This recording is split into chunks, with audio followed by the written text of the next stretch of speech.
La Comisión para el Esclarecimiento de la Verdad, la Convivencia y la No Repetición, en cumplimiento de sus funciones constitucionales y legales, recolecta información contenida en entrevistas, imágenes, videos, audios, entre otros, con fines extrajudiciales para el esclarecimiento histórico de violaciones a los derechos humanos e infracciones al derecho internacional humanitario, contrastación y elaboración del informe final para fines estadísticos, promoción de reconocimientos de responsabilidades colectivas, convivencia y no repetición. En este marco, la Comisión está realizando el presente evento. Con su permanencia y o participación en el evento, manifiesta que autoriza el tratamiento y uso de sus datos personales e imagen, en el entendido de que el registro audiovisual y fotográfico tendrá la vocación de ser público y podrá ser transmitido en diferentes escenarios y plataformas de comunicación y espacios digitales.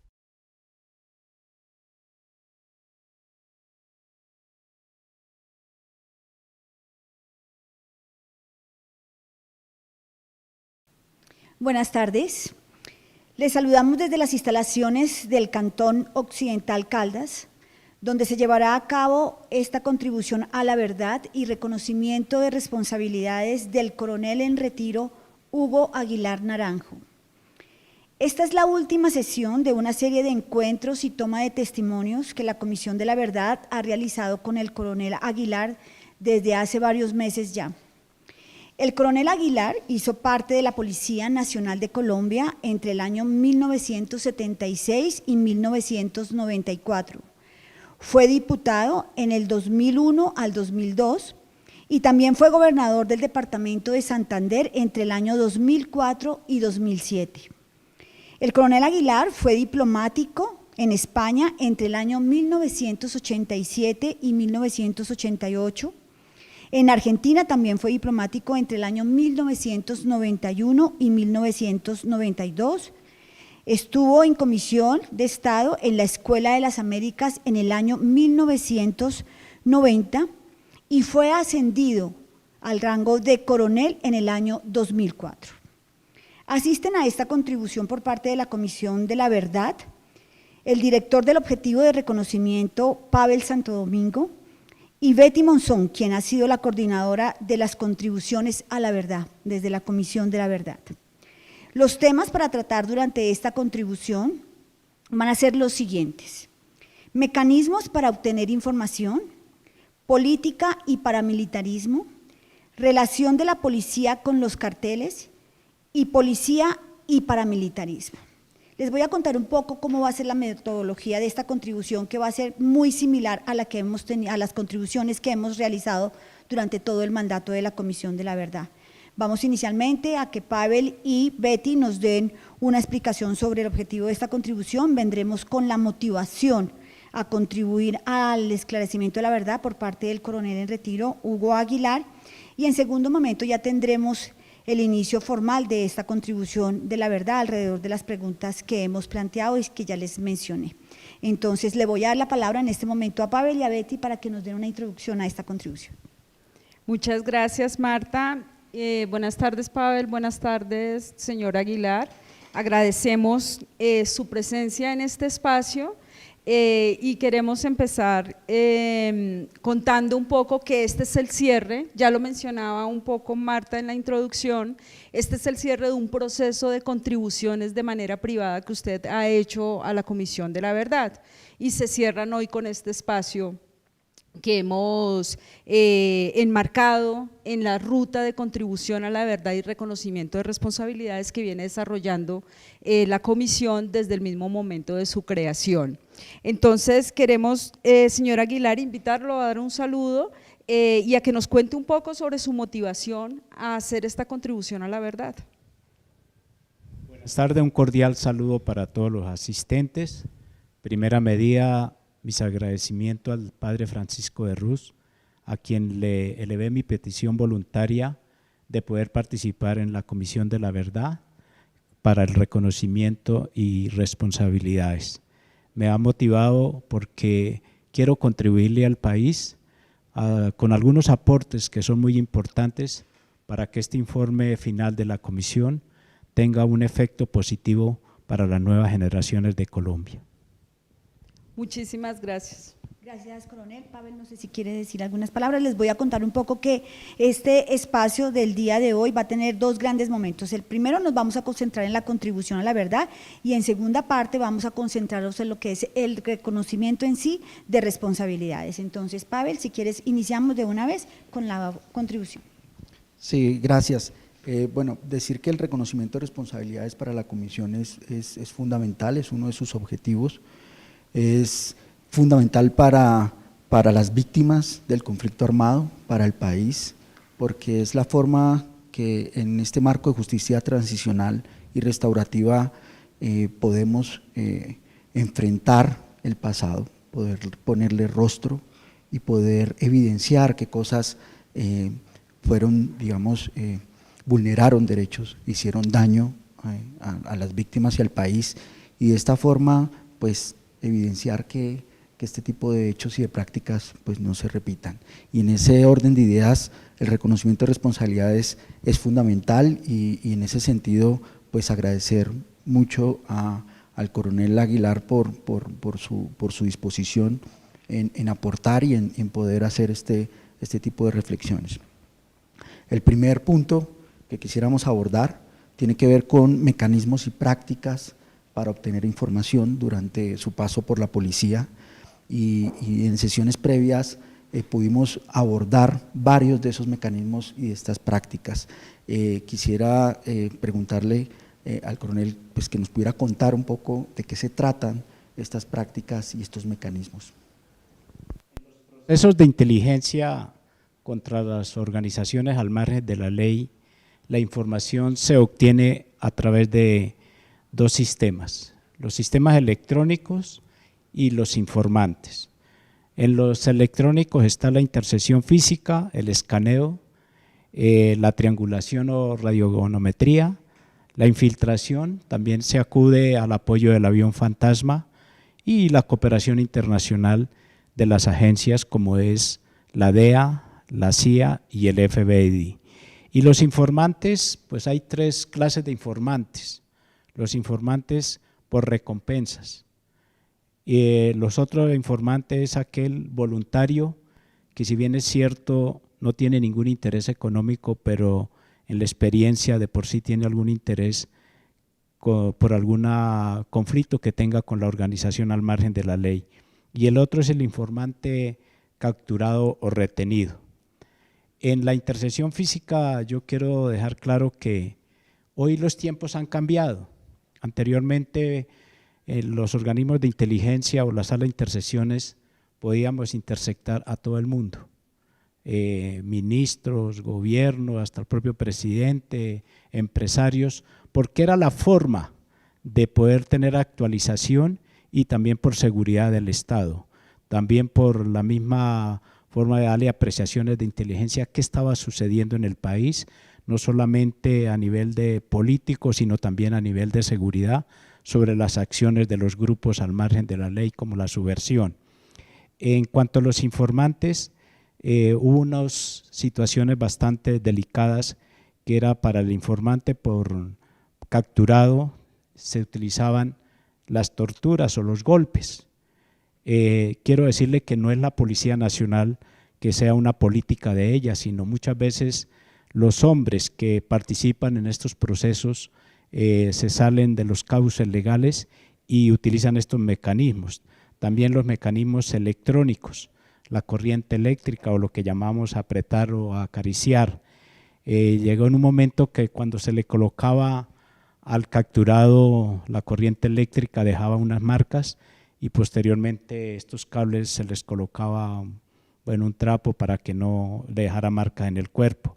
La asfixia, o sea, con el sistema de la bolsa, que es el sistema que menos deja huella, y la inmersión o ahogamiento, pero la más efectiva, y que es la que da la formación de las escuelas de las instituciones armadas, es el interrogatorio. Cuando al hombre se le prepara bien, con valores, con principios, con el respeto a los derechos humanos y al derecho internacional humanitario, pues tiene un mayor efecto positivo. Y si yo quiero dar un ejemplo, Cuando me encontraba de comandante del distrito de policía Buga, hubo un proceso de inteligencia donde entre Tuluá y El Placer capturamos o retuvimos a 2 jóvenes. Yo tenía la información de que ellos llevaban una información para la FARC o para el M-19, que en ese momento estaba el conflicto con el M-19 en el Valle del Cauca. Discúlpeme, coronel, ¿en qué año fue? Eso fue para el año 1986-85. Entonces, yo hice el operativo, los retuvimos, me dieron la orden del comandante de la brigada y el del departamento que se lo entregáramos al comandante del batallón para que ellos los interrogaran. Tipo 2 de la tarde, el comandante de la brigada me llama capitán, yo era capitán, no ha obtenido ningún efecto positivo. Yo le pedí permiso que si podía ir al batallón y efectivamente fui, y tenían a los 2 jóvenes en el polígono. Les habían pegado, les estaban haciendo tiros a los lados. Entonces yo dije, un momentico, déjenmelos, yo los interrogo. Simplemente les dije una frase a ellos: mire, jóvenes, negras historias cuentan del capitán Aguilar. Yo no utilizo los mecanismos, ustedes están capturados, tengo la plena información de que ustedes tienen una información valiosa y iban a cumplir una misión. Entonces me dijeron, sí, capitán, está bien. Si nos dan beneficios, desbarate un radio Sony que llevaban pequeñito, y efectivamente dentro del radio llevaban unos planos donde tenían la fábrica de granadas en Palmira Valle, se decomisaron allí 2.000 granadas, y también la fábrica de uniformes del M-19, esto era del M-19, y se cogieron 3.500 uniformes. Yo le entregué la información al comandante de la brigada, operaron y se dieron esos resultados. Entonces mire que si se sabe hacer un interrogatorio con unos buenos mecanismos, no tiene por qué el elemento de la fuerza pública llegar a estos mecanismos de violar los derechos humanos. Muy bien, muchas gracias. Bueno, frente a esos diferentes tipos de mecanismos para obtener información que usted acaba de mencionar, quisiéramos ahondar en 2 de ellos. Uno, el relacionado precisamente con la interceptación, ¿sí? Y el otro tiene que ver con la tortura, con la práctica de tortura. Entonces, frente a ese primero, quisiera preguntarle, ¿a quiénes ustedes interceptaban? O sea, ¿cómo decían a esta persona hay que interceptarlas? Y por otro lado, ¿qué hacían con esa información? Usted nos decía hace un momento que de manera indiscriminada ustedes decían interceptemos a todo el mundo, ¿sí? ¿Y qué hacían con esa información que lograban coger de allí? Cuando la intersección, si eras de acuerdo al número de teléfonos que uno recolecta, digamos, de la organización al margen de la ley, pues esta se intersecta, se empieza a escuchar y da pautas para poder operar contra esa organización. En el caso, digamos, del mismo Estado, en esa época no era un problema como hoy, porque si hoy se intersecta una persona, tiene que tener la orden de una autoridad competente. Esa información siempre se transmitía a los mandos superiores, si era para algún riesgo hacia un ministerio o al mismo señor presidente, se daba la información. Hay una cosa que dice que el que tiene la información tiene el poder. Entonces, si uno vive actualizando al mismo Estado, a las mismas personas que manejan el poder, pues ellos van a estar atrasados si no están actualizados. Y esa era una de las grandes funciones de las agencias de inteligencia a nivel del país. Muy bien. Y en cuanto a la tortura, llama mucho la atención que se hable de una práctica dentro de una institución del Estado que está precisamente diseñada, entre otras cosas, para respetar la vida y proteger la vida de los ciudadanos. O sea, yo quisiera, como frente a este tema, arrancar preguntando por la formación, a quién se forma, cómo escogen las personas que van a recibir esa formación para implementar la tortura y en dónde los forman. Vuelvo y doy claridad que no es una política institucional de las escuelas de formación de las fuerzas militares o de la Policía Nacional. Siempre allí se enfoca el respeto a los derechos humanos y al derecho internacional humanitario. Tal vez el error está en que cuando ya están en el campo de operaciones o en el lugar donde se tiene que combatir los grupos al margen de la ley, el elemento de la institución se sale de sus cauces y utilizan estos mecanismos. Y también hay un error que se tendrá que corregir en el futuro y desde ya, que muchas veces en la parte de las materias teóricas, siempre las escuelas de la fuerza pública tienen buenos profesores, muy bien formados, buenos juristas, pero ya en las materias prácticas se comete un error que muchas veces se trae al hombre que tiene la experiencia porque ha estado en las zonas de conflicto, en las zonas de la subversión, donde hay la parte que opera los organismos al margen de la ley, las BACRINES o delincuencia, y resulta que esto ya traen estos mecanismos y se los quieren transmitir a los alumnos. Ahí es donde toca corregir, que debe ser el hombre capacitado que sí conoce, pero por encima de todo está la función que cumple la institución, que es contribuir a la seguridad, al respeto de los derechos del ciudadano.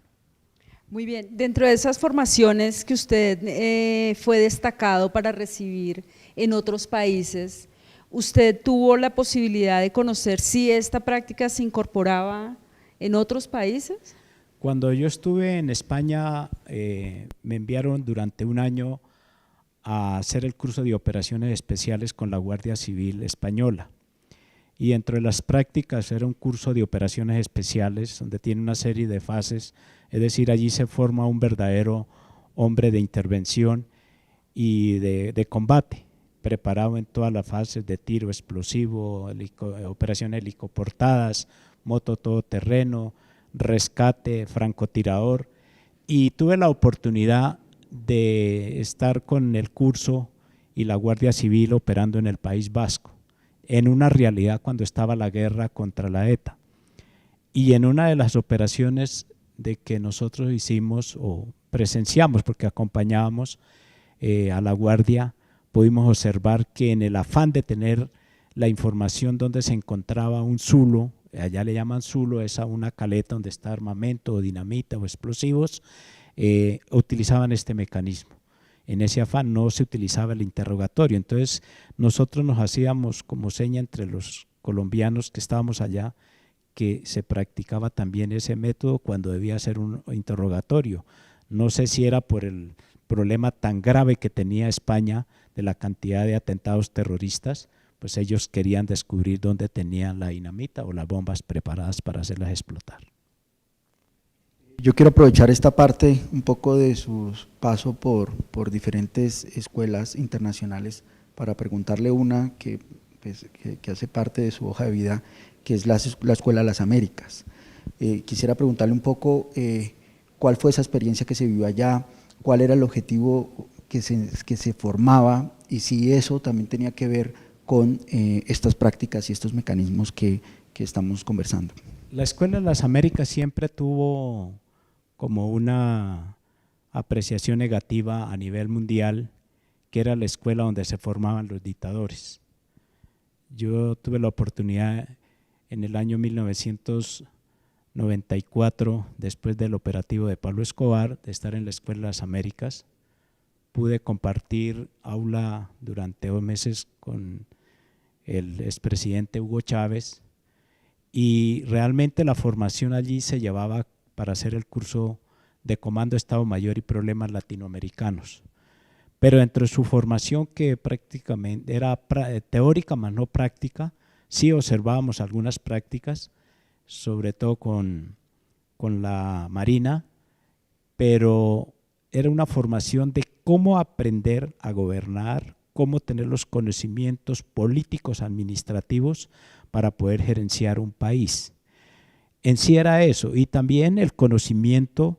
Yo era el único policía de Colombia o de diferentes países que estábamos, tener el conocimiento de cómo operar unas fuerzas armadas, unas fuerzas militares, cómo comandar unas brigadas, unos batallones, unas divisiones. En sí era una formación general, pero al mismo tiempo venía la formación de la parte administrativa y económica que se maneja en un Estado. Frente a eso, me surge también la pregunta de pues usted dice que se forman dictadores, ¿sí?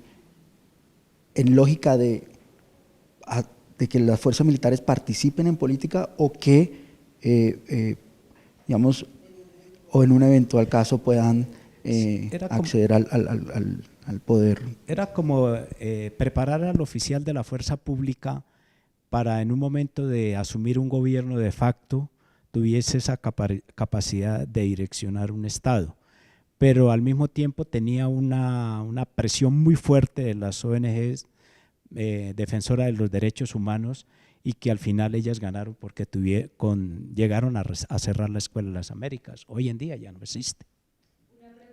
Allí, como para cerrar este pedacito, ¿en el país en algún momento se identificó esa posibilidad en el horizonte de que existiera un gobierno de facto? No, yo no, dentro de mi actividad como oficial superior, nunca vimos esa posibilidad. Solo tuve una experiencia por ahí siendo caete de una vez que nos hicieron acuartelamiento y se decía que posiblemente iban a tumbar al presidente Alfonso López Michelsen y que al otro día destituyeron al general, me acuerdo que era Valencia. Yo estaba muy muchachito iniciando mi carrera. Es lo único que tuvimos de conocimiento, pero en toda mi trayectoria jamás se contempló una situación de esas. Muy bien. Durante su trayectoria, su experiencia, allí usted identificó que el tema de la tortura en algún periodo en específico se haya utilizado con mayor intensidad.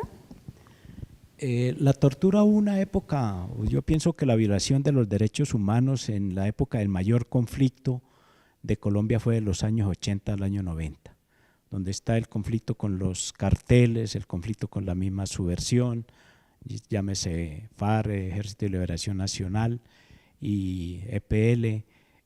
Sí, realmente en ese afán de tener resultados, de poder contribuir a la seguridad del país, pienso que las Fuerzas Armadas, algunas se desbordaron. De ahí que vemos que en esa misma época fue cuando se llegaron a los falsos positivos. Yo personalmente no estoy de acuerdo con las recompensas. Las recompensas, si bien es cierto, en algunos casos tiene algún efecto, sobre todo en positivo en la lucha contra el narcotráfico, pero en otras partes como en la lucha contra la subversión, mire que ese fue el mecanismo, el afán de obtener un dinero fácil, rápido, sobre todo en las fuerzas militares llegaron a los falsos positivos, y yo que estoy privado de la libertad en una cárcel del ejército, uno ve que la mayoría de estas personas cayeron en este mecanismo. Ya si quieres ahora más adelante podemos profundizar sobre este tema, pero volviendo un poco al tema de la tortura, entonces entendemos que no es, digamos, parte de la formación institucional, sino que es parte más de una práctica que se va enseñando en otros lugares distintos al de las escuelas. ¿Podría profundizar un poco si es allí, en ese lugar, un poco del terreno, de la acción, del despliegue territorial de las Fuerzas Armadas, donde efectivamente ocurre esa transmisión de conocimiento alrededor de esta práctica y mecanismo? No es una política institucional ni el ejército ni la policía, cualquiera de las 4 fuerzas armadas. Y dentro de su formación o su penso académico jamás se contempla una situación de esta. Yo pienso que dentro de la adrenalina, en el conflicto, en las zonas que tiene presencia los grupos al margen de la ley o la subversión, y en ese enfrentamiento con la fuerza pública, el mismo dolor que no se justifica de ninguna manera, donde caen hombres de la fuerza pública o también caen elementos del contrario. Entonces, cuando retienen una persona, el afán de tener la información, se llega a esta violación de los derechos humanos. Muy bien, y ya como para cerrar este bloque, señor Aguilar, ¿qué reflexión le suscita hoy haber incorporado esas prácticas en la institución, que se hayan incorporado esas prácticas? Pues ha sido una de las cosas muy nefastas para el prestigio de las instituciones por el error de sus hombres, más no una política institucional. Y yo pienso que las instituciones en sus escuelas de formación tienen que saber seleccionar al personal de catedráticos de las materias prácticas, que sean personas con unos valores, unos principios y una capacidad y conocimiento, pero sobre todo el respeto por las personas, el respeto por el derecho, los derechos humanos y el respeto por el derecho internacional humanitario. Bien, pasemos entonces al segundo bloque, que tiene que ver con la relación de la policía con los carteles del narcotráfico. Dentro de su carrera como policía, hizo parte fundamental de la lucha contra estos carteles, y también nos decía un poco que el tema de las relaciones entre la ilegalidad y la legalidad pues no son propiamente institucionales, sino de hombres que van haciendo, digamos, tránsito entre la institución y estas relaciones de ilegalidad. Cuéntenos un poco, y pues para comprender ya concretamente con relación a los carteles de narcotráfico y la policía, cómo era esa relación, cómo se movían entre esos lugares de la legalidad y la ilegalidad. La fuerza pública y en especial la policía ha desarrollado una gran labor en la lucha contra el narcotráfico en Colombia. Y yo creo que la mejor muestra fue el acabar con los dos carteles más poderosos que ha tenido el país, como fue el cartel de Medellín bajo la dirección de Pablo Escobar Gaviria y el cartel de Cali. Es los hombres que de todas maneras cuando hay una misión de combatir una organización del narcotráfico, lo primero que tiene la institución policial o los hombres que le dan la misión, tener el blindaje jurídico, ya sea con la Fiscalía, con la Procuraduría y la Defensoría, pero hay un mecanismo que es de primera necesidad, la infiltración, para poder conocer cuál es el modus operandi, cuáles son sus elementos, qué rutas tienen los narcotraficantes. Y esta persona cuando es infiltrada, por el tiempo que dura, realmente se convierte o de pronto se deja comprar por la organización, por onerosas sumas de dinero. Y entonces la institución está fallando en no saber extraer esta persona.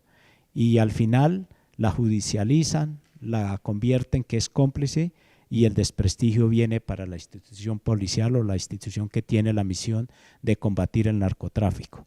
Y en esto también hay responsabilidades de las agencias internacionales de inteligencia, porque cuando hay una misión combinada, lo primero que se hace es la infiltración, además de los serie de mecanismos que hay de intersección, escaneo, triangulación.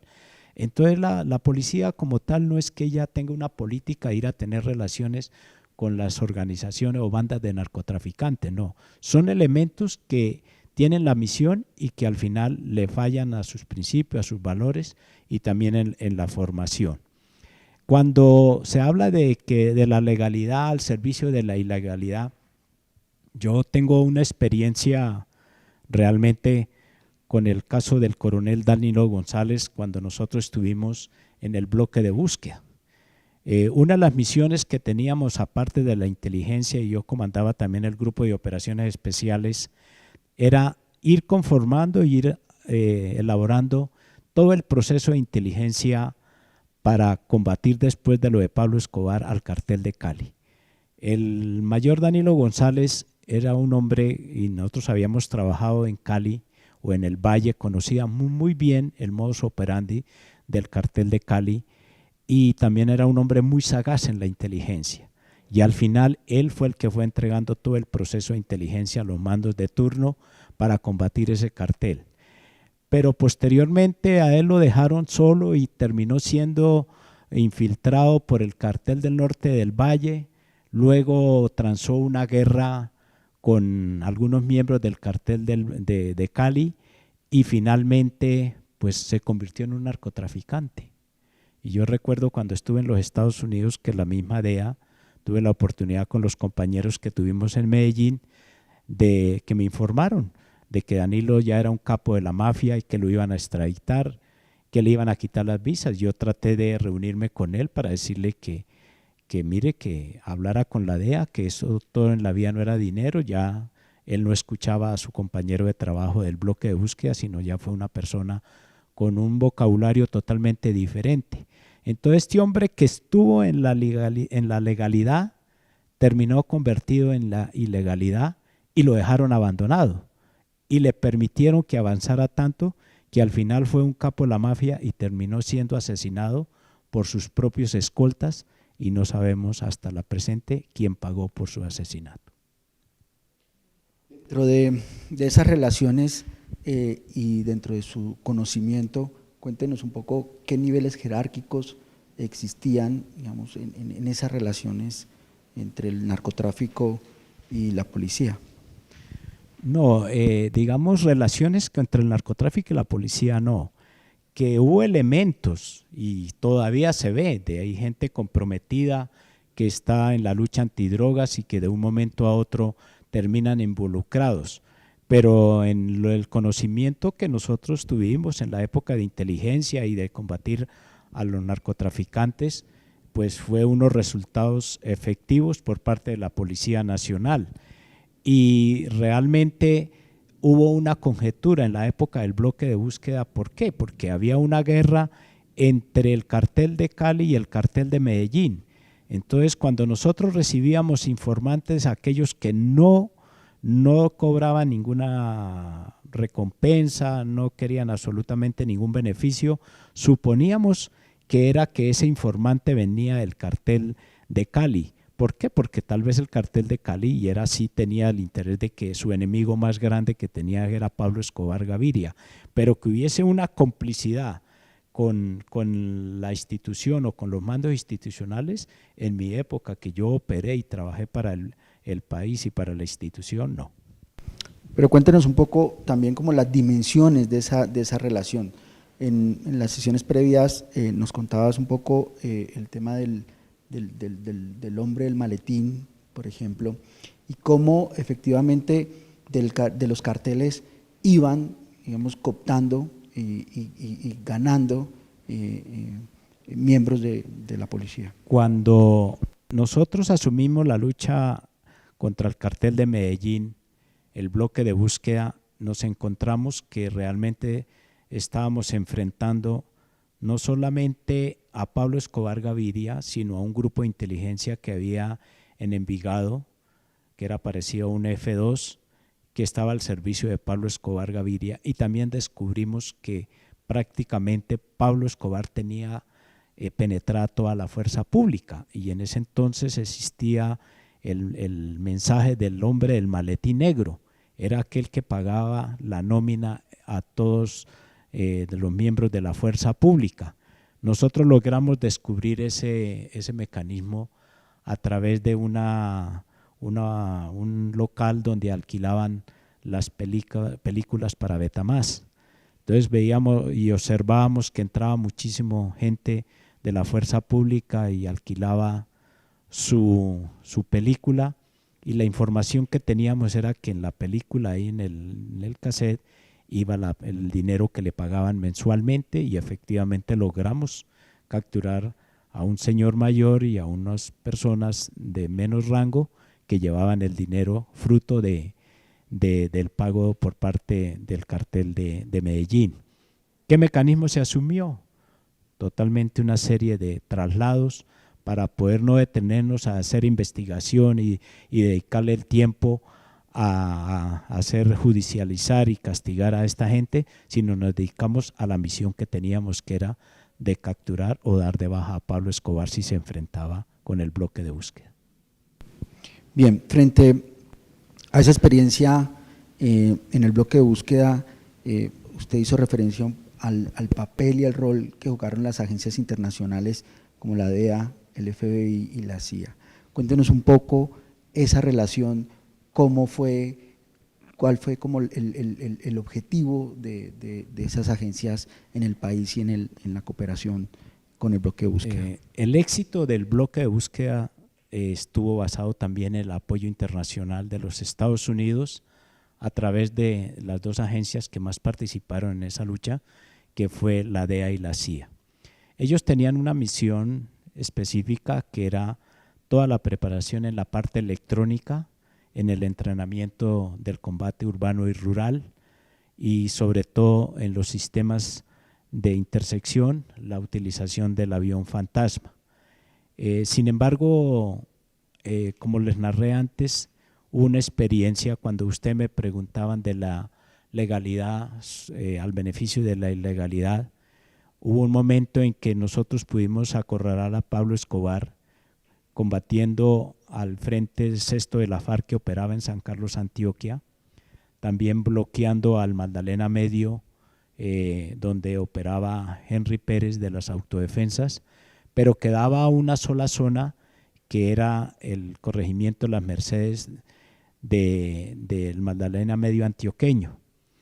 Entonces ahí en esa parte operaba un paramilitar que era Ramón Izaza o el viejo alias Caruso. Ramón Izaza para esa época era un paramilitar neto, no participaba en el narcotráfico.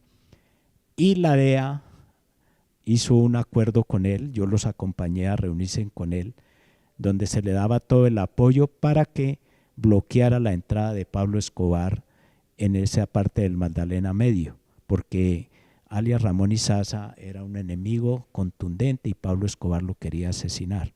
Entonces mire que también la legalidad se pone al servicio de la legalidad con un objetivo específico que podría tener unos mejores efectos para tratar de contrarrestar el narcoterrorismo que era tan contundente en el país. Bien, para ir avanzando, coronel, digamos que en los años 90 se crea un imaginario y un discurso de que con la muerte de Pablo Escobar se derrota, digamos, esos grandes carteles, pero lo que vemos hoy es que el narcotráfico sigue vigente, sigue siendo un fenómeno que está permeado en todas las capas de la sociedad y quisiéramos que nos compartiera un poco la reflexión suya hoy frente a lo que significa ese fenómeno del narcotráfico posterior al asesinato de Pablo Escobar.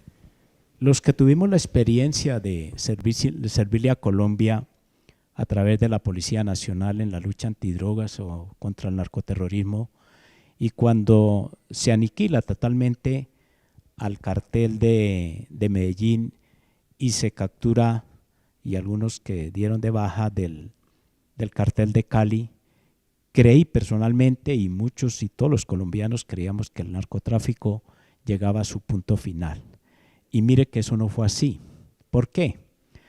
Porque lo más visible en Colombia es cuando se le da fama a una determinada organización o carteles, pero nunca se han dado cuenta que los narcotraficantes cambiaron su medio de vida, su forma de vida y su forma operandi. Anteriormente el narcotraficante era muy ostentoso, con carros de alta gama, con haciendas grandísimas, casas ostentosas.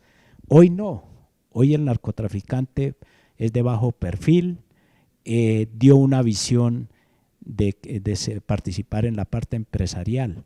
Entonces pequeñas empresas las fueron cogiendo, haciendo crecer, y esa es su participación y es muy simulado.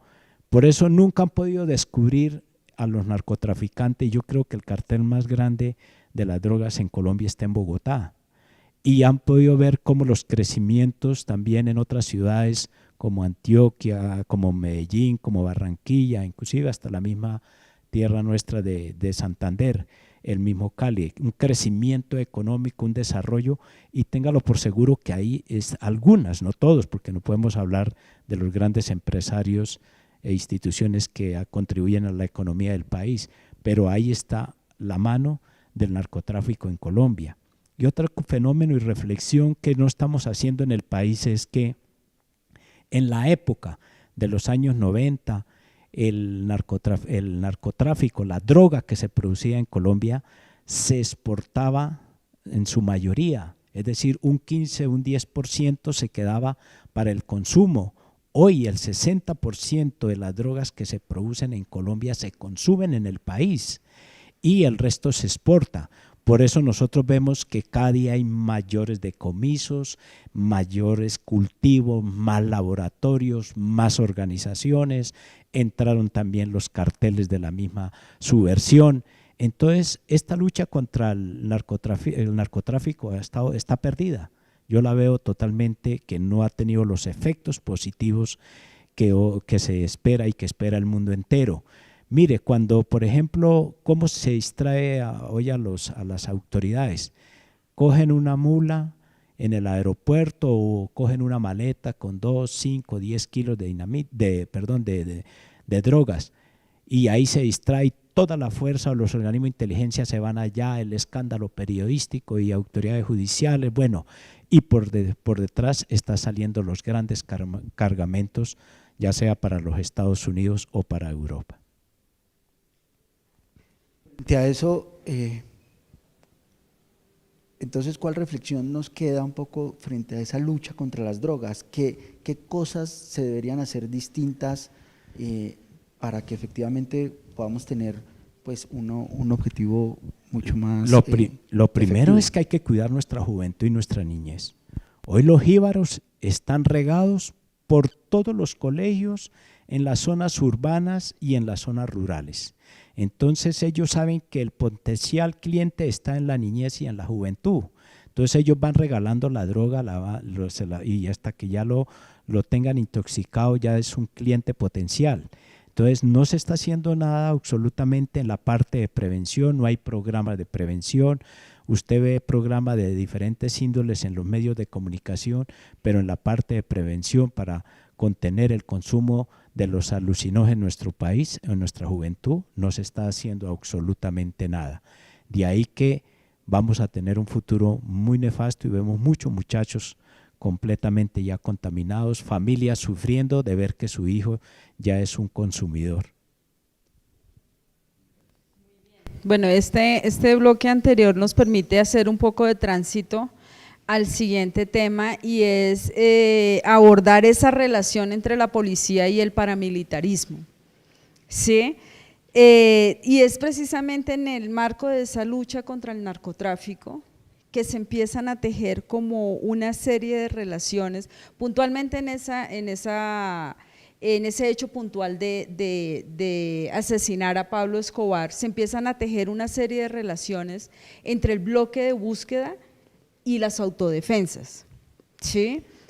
Yo quisiera que usted nos contara un poco esas alianzas en qué consistían.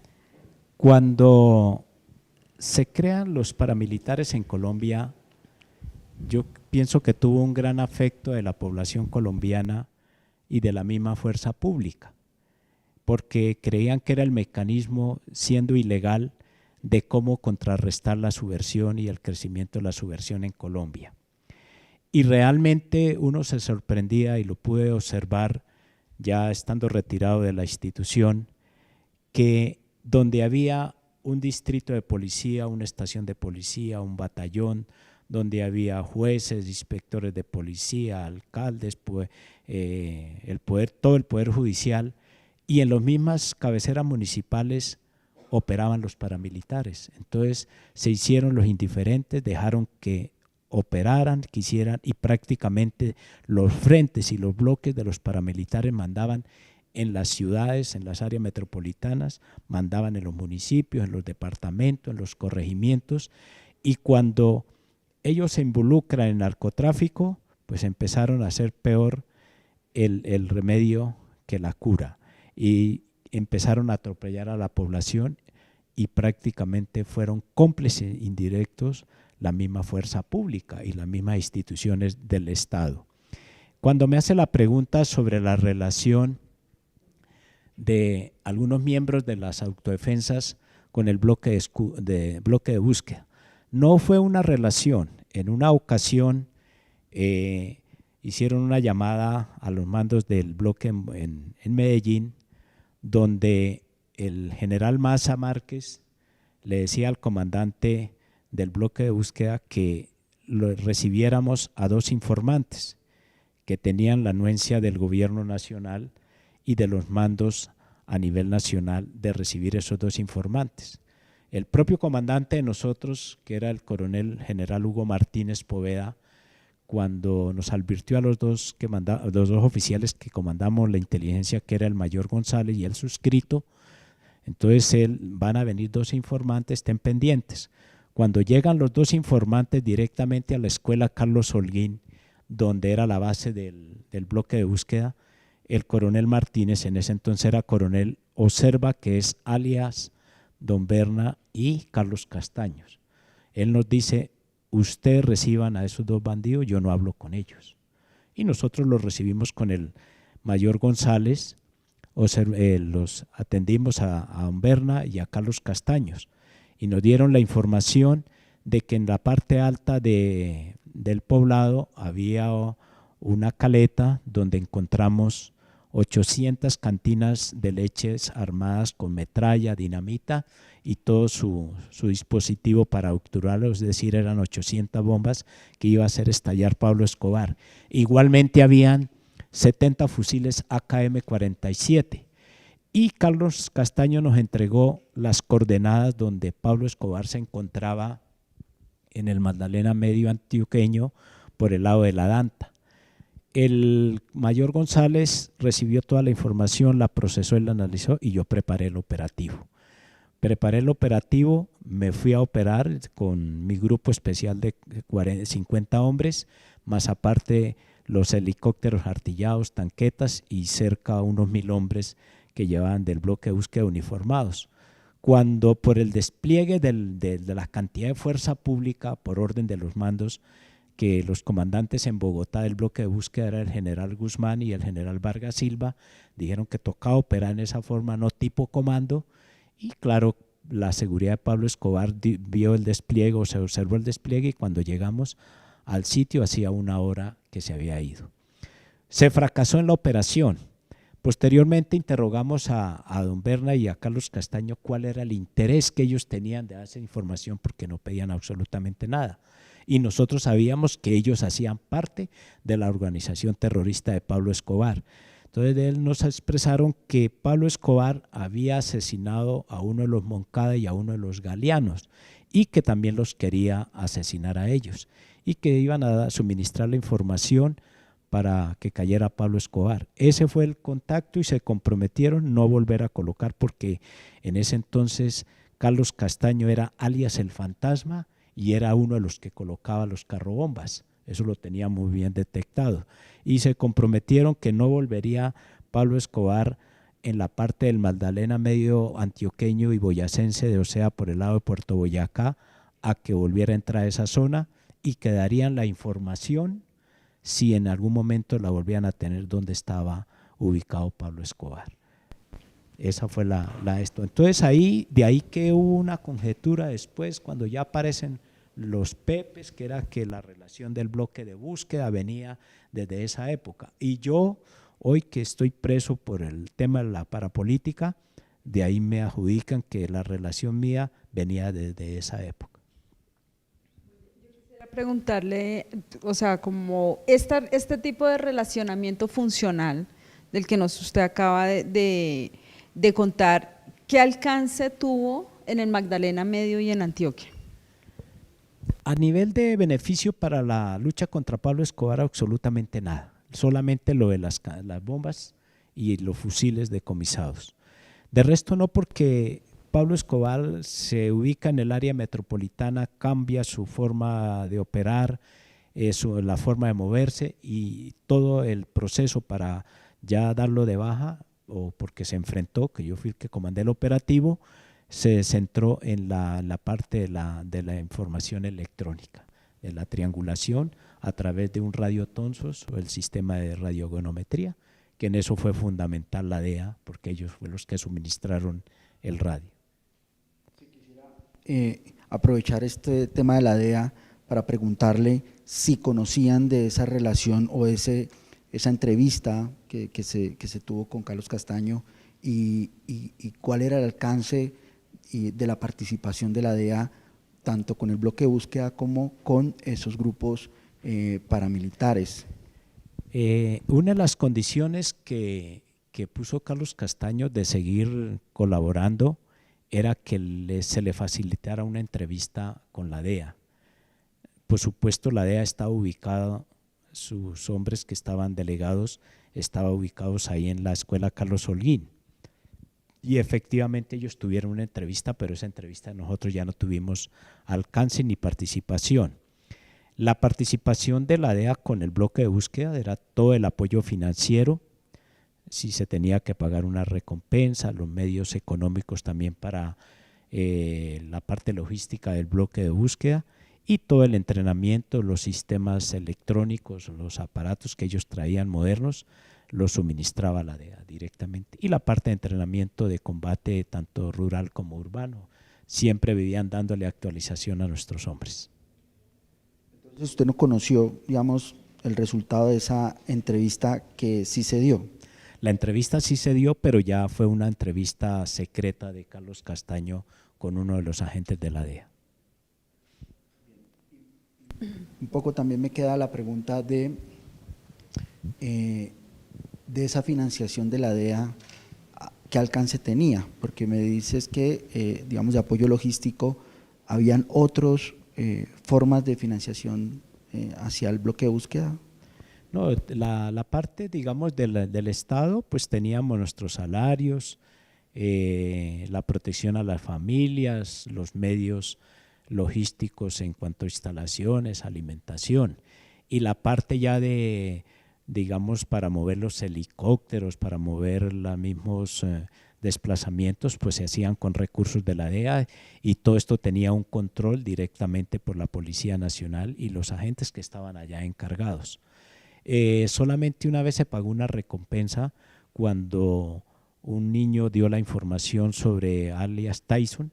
Esa recompensa fueron 200 millones de pesos y eso lo dio la DEA. De resto, las recompensas que daba el Estado, por ejemplo, la que ofreció de los 5.000 millones para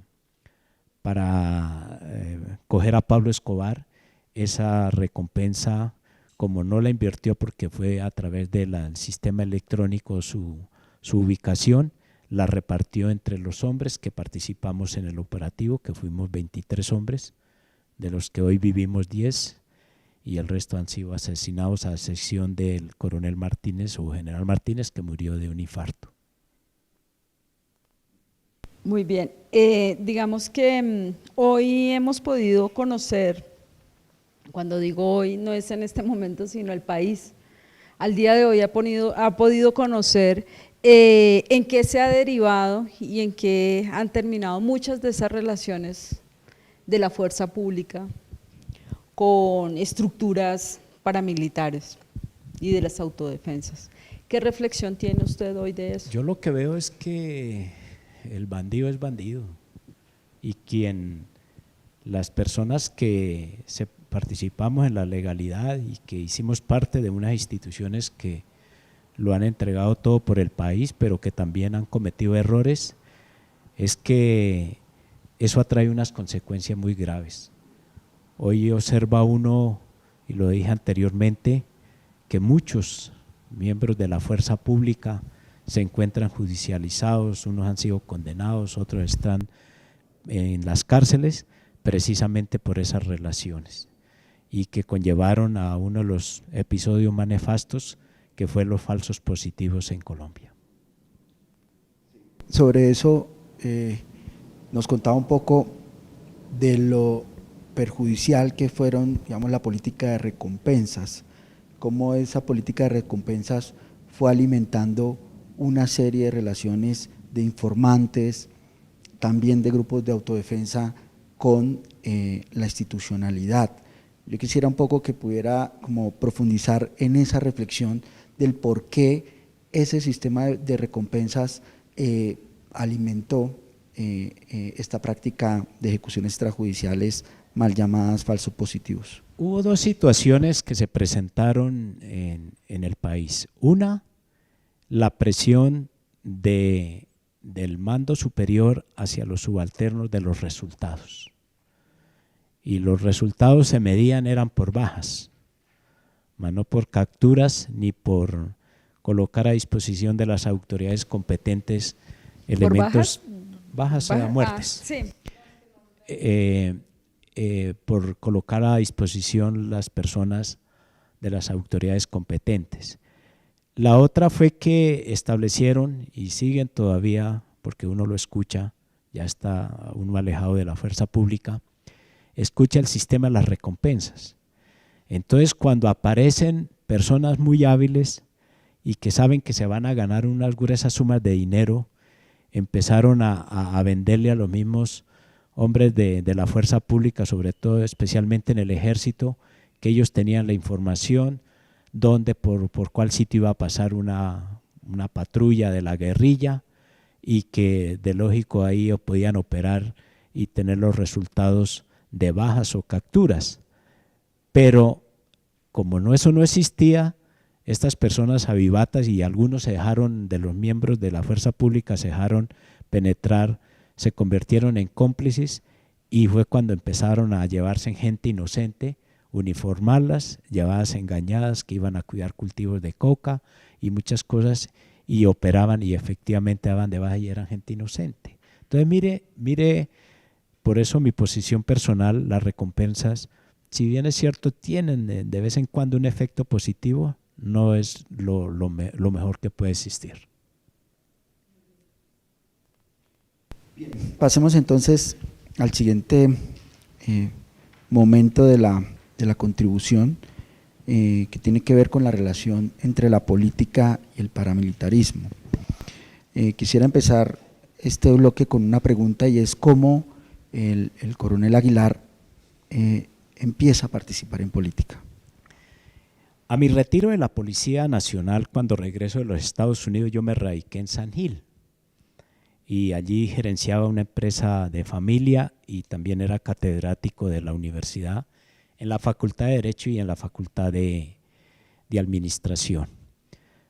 Por insinuación y por ser una persona nueva en la política y que tenía la fama de que era el que había dado de baja a Pablo Escobar, entonces había como un inconformismo en Santander, y por la inseguridad también, que porque prácticamente Santander estaba sitiado por los paramilitares y la guerrilla, que podía ser una alternativa.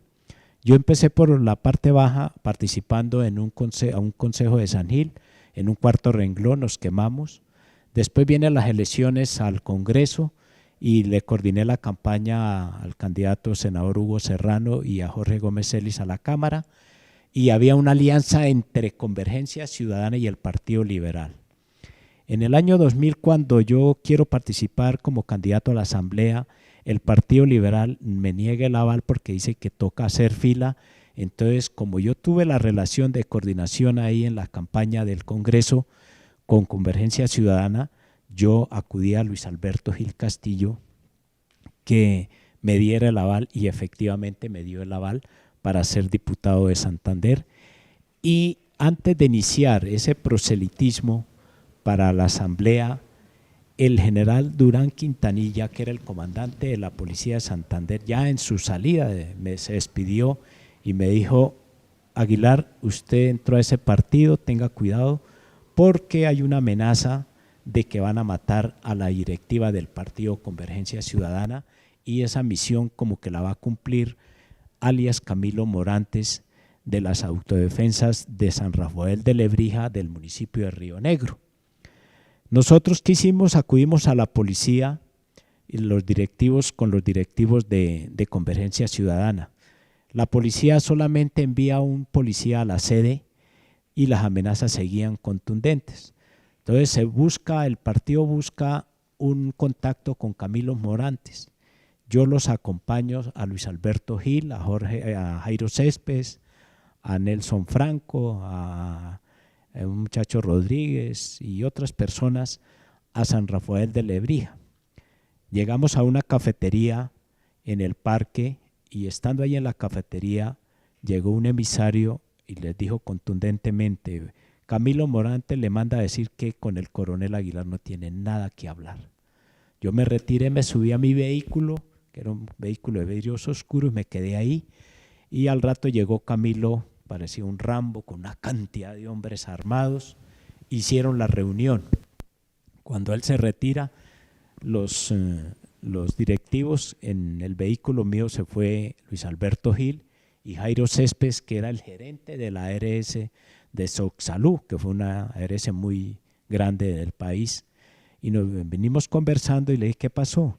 Digo, no, nos perdonaron la vida, no nos van a hacer nada, tenemos que arreglarle el puesto de salud, dotarlo, patrocinarle una feria que hay en San Rafael e igualmente de aquí en adelante suministrarle todos los medicamentos al bloque central Bolívar que tiene presencia en el departamento. Ahí fue donde verdaderamente nace la relación del Partido Convergencia Ciudadana con los paramilitares y nació mi relación del suscrito con el Partido Convergencia Ciudadana. Sí, quería preguntarle un poco quién es Camilo Morantes, en ese momento quién era. Camilo Morantes era el comandante. ¿Y por qué no quería hablar con usted en ese momento? Nunca supe por qué no quiso hablar conmigo. Tal vez tendría alguna información o que podría tener alguna discusión conmigo, no sé realmente. Pero Camilo Morantes era el comandante de las autodefensas de toda la parte de los municipios de Río Negro, Playón, la parte de Sabana de Torres, toda esa jurisdicción, y su base la tenía en el corregimiento de San Rafael de Lebrija. Lo que uno le hacía raro era que ahí a pocos kilómetros en Sabana de Torres estaba un batallón del ejército, sin embargo, y había también comando de la policía, no sucedía absolutamente nada. Para continuar un poco el relato, entonces en esa reunión se hace un acuerdo entre Convergencia Ciudadana, en cabeza de Luis Alberto Gil, y Camilo Morantes. Era una relación que pues finalmente permaneció en el tiempo. Cuéntenos un poco en qué consistió esa relación y cómo se fue fortaleciendo. Esa relación permaneció durante todo el tiempo que verdaderamente permaneció o sacamos las autodefensas del departamento de Santander. El partido Convergencia Ciudadana, pues que le decían que era un partido de la guerrilla, que tenía relaciones con el Ejército de Liberación Nacional, y esa era la prevención. Y efectivamente pues le daban credibilidad porque Luis Alberto Gil había sido guerrillero del M-19. Inclusive hubo otro acercamiento que lo narré, que el diputado Nelson Franco acudió al suscrito que si yo podía hacer algo para poder salvarle la vida al padre Pauselino, que era candidato a la alcaldía por el Partido Convergencia Ciudadana en Cúcuta, pero que él lo tildaban de ser muy amigo del Ejército de Liberación Nacional que operaba en esa zona de norte de Santander.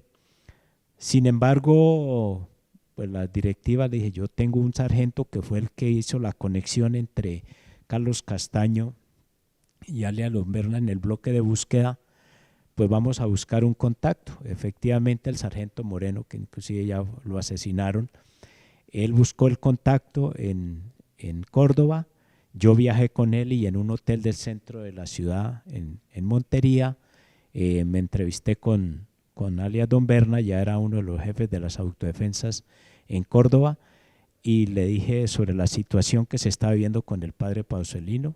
Fue amable con nosotros, dijo: coronel, yo no tengo ningún conocimiento ni contacto allá en norte de Santander, yo no mando allá, yo mando, soy de aquí de Córdoba y tengo influencia en Antioquia.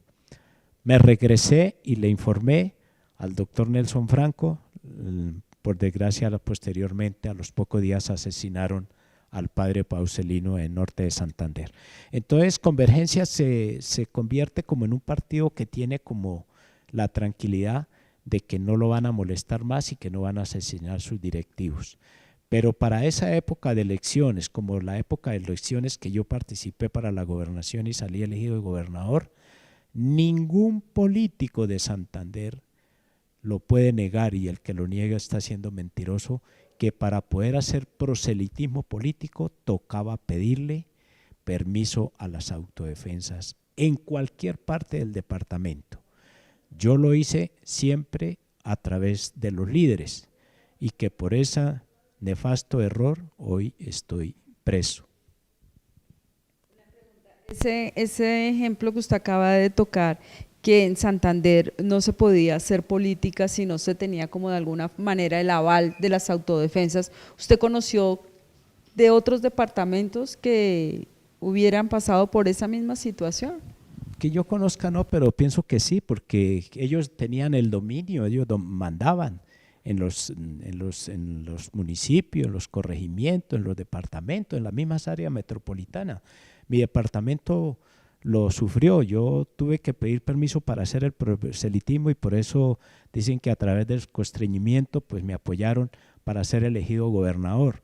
Pero yo cuando asumí la gobernación contundentemente con el ejército y la policía que montamos los grupos de intervención y de poder contrarrestarlos, sacamos a los paramilitares de Santander. Por eso Santander fue el departamento más seguro de Colombia y yo creía que con eso pues no iba a tener ningún problema por darle seguridad y sacarlos del departamento. De ahí que hay un ejemplo, Santander no tuvo proceso de reinserción de los paramilitares.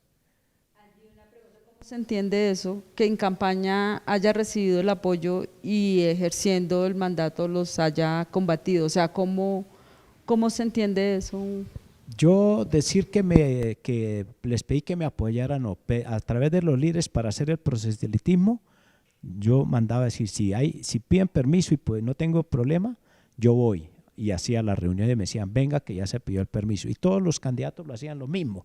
Entonces yo caí en un error de las malas costumbres de la clase tradicional y tal vez por el afán del poder, pero tenía un compromiso y también por mi imagen de la seguridad, de ser contundente contra los grupos o al margen de la ley y el narcotráfico. Yo le había contrarrestado uno de los peores males que tenía Colombia, que era el narcoterrorismo, tenía que darle seguridad a mi departamento y lo cumplí de acuerdo a la Constitución y gracias también al apoyo del ejército y la policía, porque si hay cosa que hubo en esa época es que los comandantes que trabajaron conmigo lo hicieron bien. Yo quiero devolverme un poco frente al tema de Solsalud. ¿Cuál fue, digamos, esa relación? Porque nos comentaba un poco que el acuerdo era arreglar un puesto de salud. La pregunta es, digamos, ¿hubo más compromisos frente a la utilización de la EPS Solsalud? Solsalud y muchas otras empresas de salud realmente tenían obligatoriamente en un hospital de un pueblo, de una ciudad intermedia, tenían que atender a los paramilitares. Gustara o no gustara, llegaba el comandante y ya tenían algún herido, algún enfermo, lo tenían que atender. Pero Solsalud sí fue desde esa reunión que hizo el compromiso a través de Luis Alberto Gil y Jairo Céspedes, que era el gerente general, de suministrarle medicamentos cada vez que lo requirieran los diferentes frentes de las autodefensas que operaban en Santander. De ahí que Solsalud tuvo unas consecuencias después nefastas por sus malos manejos, terminó siendo liquidada por la Superintendencia de Salud del Estado.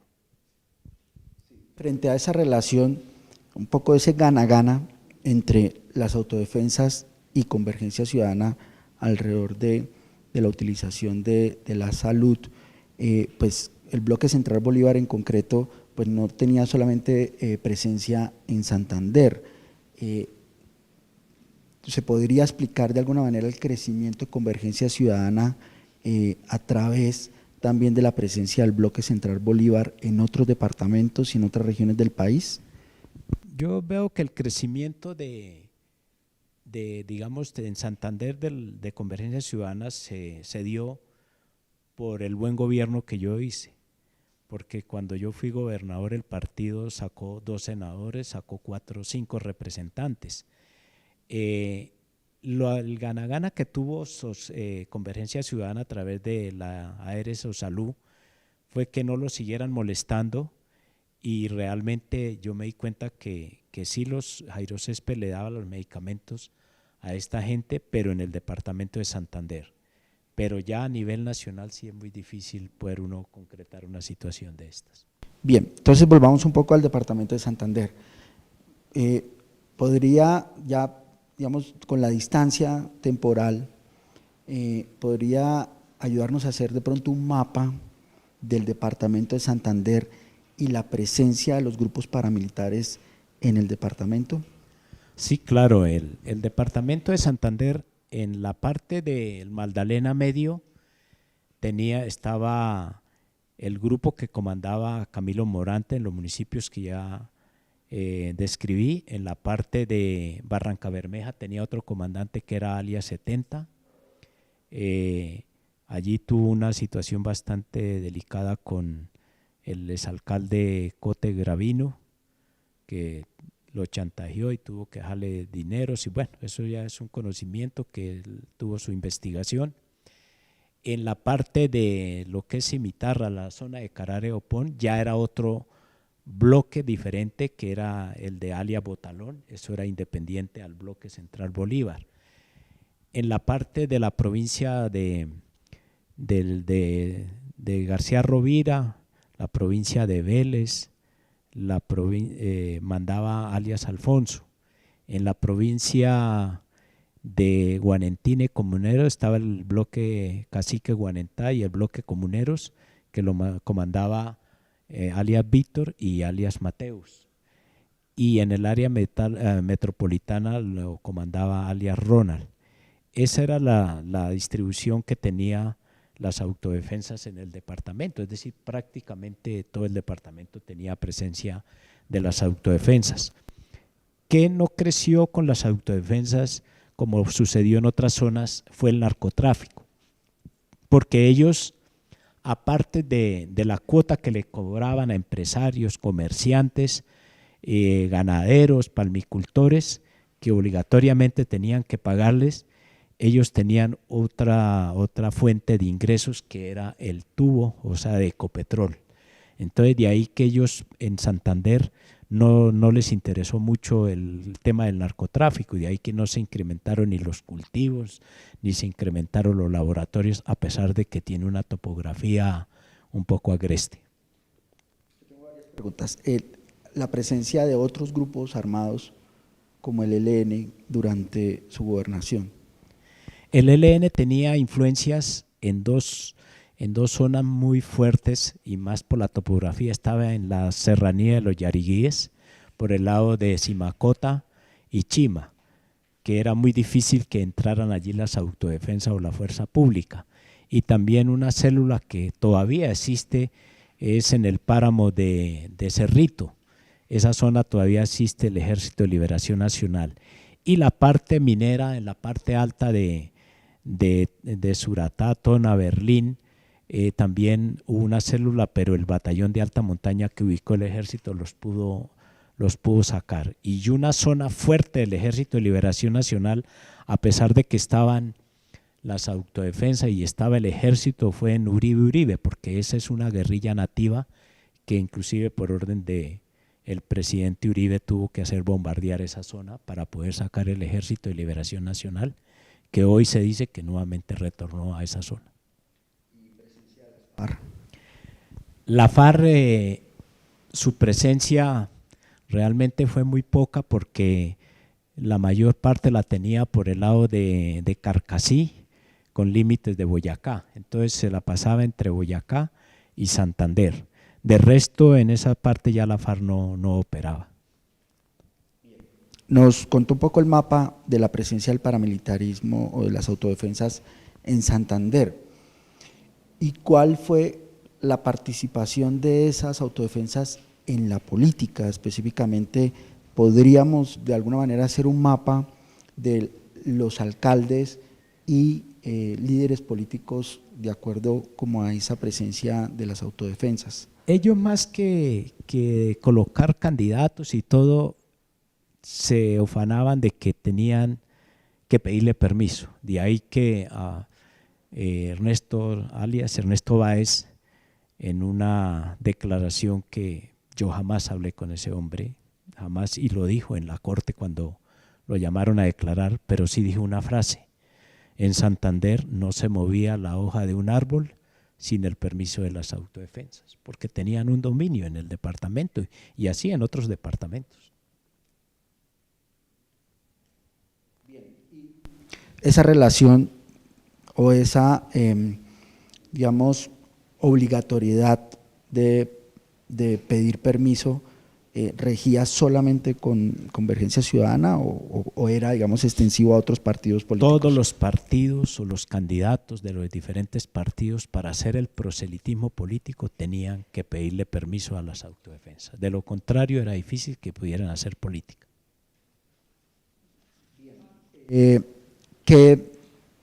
Antes ¿qué definía que los paramilitares terminaran apoyando o no a determinado candidato? Yo pienso que más como los afectos o que le podían vislumbrar, porque dentro de sus actividades para ganarse en las comunidades, aparte de las atrocidades que hicieron y tener el respeto de las comunidades por las armas era la intimidación, pero en ciertas partes de poblaciones les cogieron muchos afectos las autodefensas porque creían que ese candidato sí verdaderamente iba a trabajar en la parte social por las comunidades. Eso era lo que se escuchaban. También hacías referencia a la relación de las autodefensas y la economía. Decías un poco que no era una relación, digamos, con el narcotráfico, sino con otros tipos de sectores económicos. ¿Podría un poco profundizar sobre esa relación entre las autodefensas y la financiación de ellos? Yo pienso que no era una relación, sino más bien era una obligación. Las autodefensas que operaban en Santander, ellos le exigían una cuota a los comerciantes, a los empresarios, a los ganaderos y palmicultores. Si querían tener presencia con sus empresas, con sus actividades, mensualmente uno observaba la cantidad de carros que iban hacia Sotonorte, hacia Riachuelo, hacia Cincelada, hacia el Magdalena Medio, finales de cada mes. ¿Y a qué iban? Pues tenían que ir a encontrarse con los comandantes, tal vez a cancelarles la cuota. Y no era porque ellos quisieran, sino era como una obligación. Ecopetrol, concretamente, digamos, en la zona de Barrancarmeja y Magdalena Medio, ¿conoció de una relación? Yo no conocí ninguna relación ni escuché que Ecopetrol le pagara cuota a las autodefensas. Lo único que sí escuchaba era que del tubo de la gasolina robaban gasolina en cantidad, y de ahí que si uno va hoy lo que llaman la Ruta del Sol, hoy en día hay una cantidad de bombas abandonadas que decían que eran las bombas que montaron las autodefensas o bombas que montaban personas que les compraban el combustible que ellos extraían del tubo de Ecopetrol.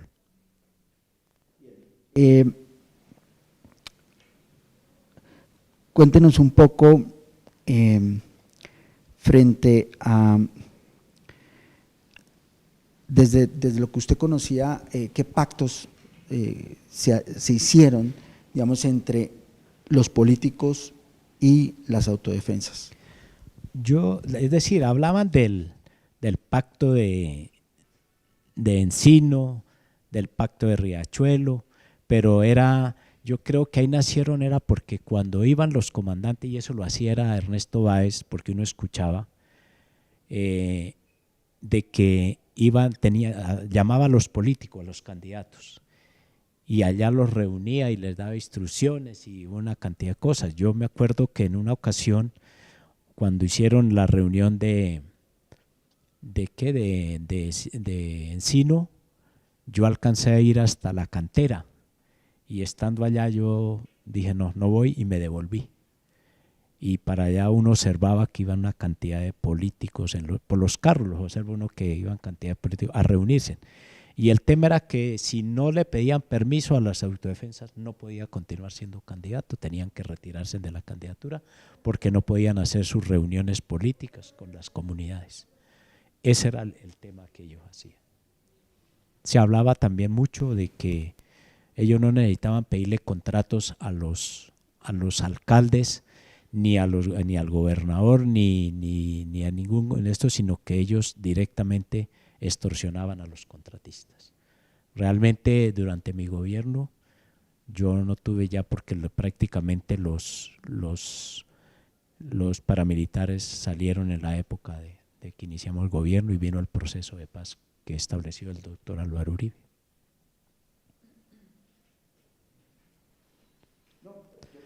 Terminar un poco este bloque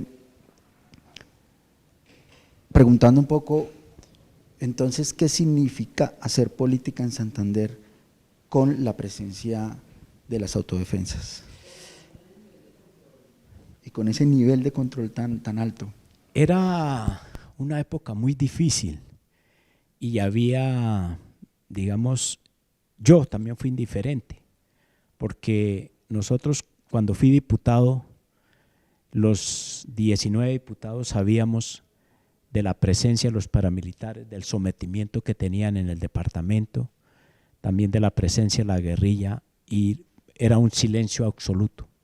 Se hacían los debates sobre el control político, sobre los proyectos de ordenanza, pero jamás se hablaba de la inseguridad y de los problemas que había en el departamento. Es decir, que no era tanto que se conectara, sino era el miedo que se tenía por parte de todos los santanderianos en el departamento.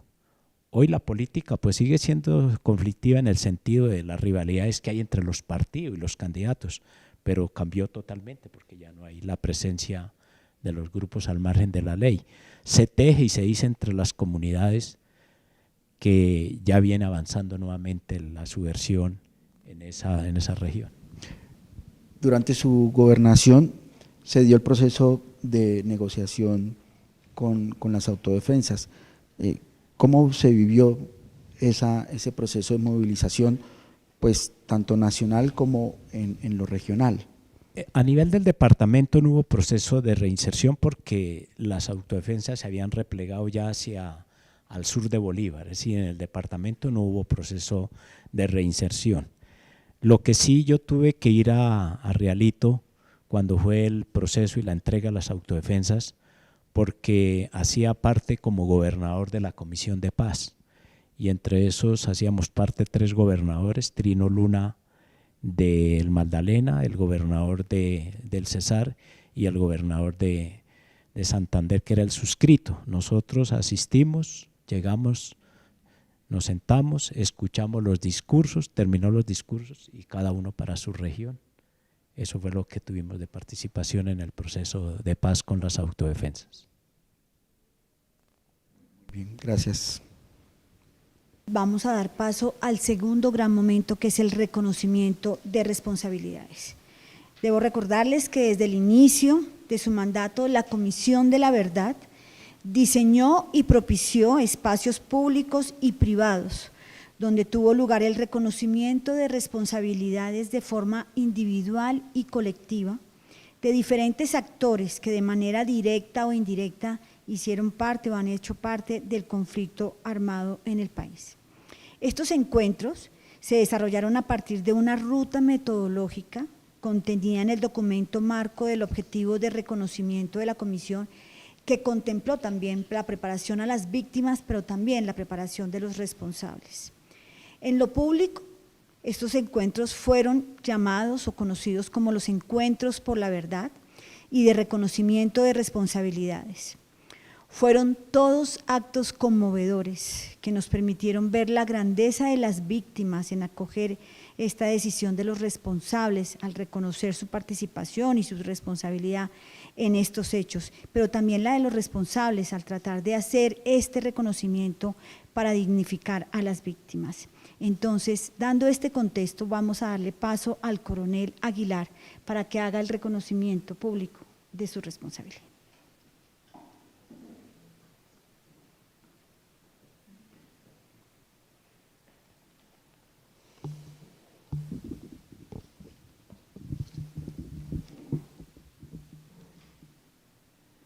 Las expresiones que voy a hacer sobre el reconocimiento de responsabilidades y sobre el daño indirecto a las víctimas y el perdón nace de lo más profundo de mi alma y mi corazón, que después de haberle servido a Colombia y a mi departamento de Santander, cometí uno de los peores errores de mi vida, que no me deja vivir en paz, como fue permitir que las Autodefensas Unidas de Colombia, a través del constreñimiento al elector, recibí el apoyo para la elección como gobernador de Santander. Siendo un hombre de experiencia y después de haber combatido uno de los peores males de este país, como fue el narcoterrorismo, me dejé llevar por las malas prácticas de los políticos tradicionales y la avaricia del poder. Quiero en esta audiencia sentir la tranquilidad de paz y dejar el mejor legado a las juventudes, que uno debe reconocer los errores cometidos y no volverlos a cometer por las nefastas consecuencias que trae, y lo otro, porque uno le está fallando a sus padres, que siempre le inculcaron el mejor legado de las buenas costumbres, principios y valores. Reconozco que las personas que a pesar del constreñimiento al elector no votaron por el suscrito para ser gobernador de Santander, fueron sacadas de sus regiones del departamento, y quiero reparar el daño causado a estas personas, las que determine la Jurisdicción para la Paz, con el proyecto productivo de titulación de tierras, denominada la Finca Sevilla, donde nací y me crié. Proyecto productivo con caña de azúcar en plena producción, con infraestructura industrial para el procesamiento de la panela, infraestructura de vivienda, tierra para el ganado y para sacar adelante el proyecto del cultivo del lulo o maracuyá. Asimismo, el proyecto turístico en la finca, ya que posee una cueva natural de 1 kilómetro denominada la Cueva de los Murciélagos. Proyecto que sacaremos adelante con mi asesoría directamente. Todo esto ya fue presentado ante la Jurisdicción Especial para la Paz, JED, a través del mecanismo TOBAR. Si ello lo determina, se pueden emplear los recursos que estoy cancelando mensualmente ante la Unidad de Reparación de Víctimas por el proceso actual por el cual me encuentro privado de la libertad. Perdón. Quiero pedirle perdón a Dios, al pueblo colombiano, a las comunidades santanderianas y a mi esposa Mónica María Barrera Carreño y a su señora madre Socorro Carreño Miranda, quienes han sufrido mucho por mi error y también fueron víctimas, pero en especial con todo el arrepentimiento a las personas que fueron sacadas de su territorio, donde tenían su sustento de vida, que me perdonen y repararé el daño causado indirectamente con el proyecto productivo antes mencionado.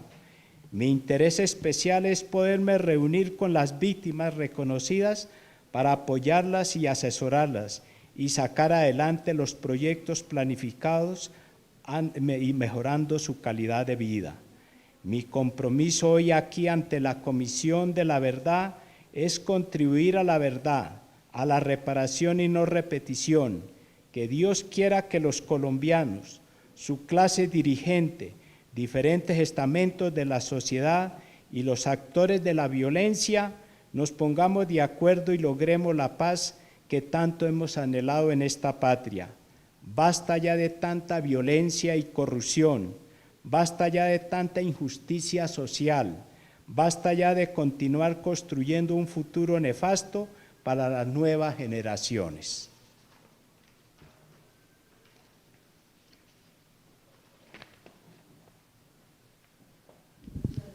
Muchísimas gracias, coronel. Voy a preguntarle a Betty y a Pavel si tienen alguna reflexión corta para finalizar esta contribución y este reconocimiento de responsabilidades. Sí, primero quisiera como nuevamente agradecer, señor Aguilar, su voluntad de contribuir a la verdad en este ejercicio que de hace tiempo la comisión de manera privada ha tenido con usted, valora altamente precisamente porque es un ejercicio de voluntades, ¿sí? Y también como contar que este tipo de contribuciones, la información entregada en este tipo de contribuciones son rigurosamente contrastadas, ¿sí? Es uno de los puntos centrales del mandato de la comisión. Agradecer infinitamente esta solicitud que nos ha hecho de contribución. Pavel. Sí, yo también quisiera sumarme al agradecimiento y un poco ratificar ese compromiso que usted suscribe ante las víctimas, porque finalmente allí podemos construir una ruta que quizás no sea la Comisión de la Verdad quien la acompañe, pero sí un compromiso que supera esta contribución y que posibilita esa puerta para el encuentro con las víctimas y esa oportunidad de diálogo, ojalá en lo privado y ojalá posteriormente en lo público, como un camino de reparación y un camino que la verdad también va marcando y va abriendo esos niveles de confianza necesarios para que la sociedad pueda reencontrarse con su pasado, darle otro sentido a ese pasado y poder en el presente construir estos ejercicios de reparación, de reconocimiento de responsabilidades, a lo cual pues la comisión de verdad valora enormemente porque lo hace de forma voluntaria y lo hace entendiendo que es el camino, que necesitamos como sociedad transitar para dejar atrás la violencia y la guerra. Una oportunidad al futuro, en paz. Coronel, ¿algo que decir al final? Nuevamente ratificar mis agradecimientos, especialmente al padre Francisco de Ruz por esta oportunidad y bueno, me quité un peso de mi conciencia.